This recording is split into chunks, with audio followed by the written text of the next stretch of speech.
চট্টগ্রামের সীতাকুণ্ডে বাংলাদেশ কোস্ট গার্ডের বিশেষ অভিযানে দেশীয় অস্ত্র ও আগ্নেয়াস্ত্র সহ ৩ দুষ্কৃতিকারীকে আটক করা হয়েছে।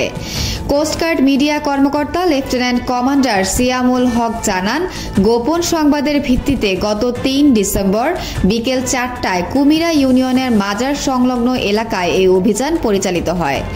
অভিযানে দেশীয় একনলা বন্দুক, ৭টি সীসা কার্তুজ ও ৩টি দেশীয় অস্ত্র জব্দ করা হয়েছে। আটককৃত দুষ্কৃতিকারীদের বিরুদ্ধে আইনানুগ ব্যবস্থা গ্রহণ প্রক্রিয়াধীন রয়েছে।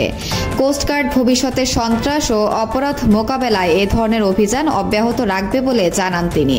নাজমুল হোসেন ইমন, স্টাফ রিপোর্টার, সময় সংবাদ। বিস্তারিত দেখুন ভিডিওতে।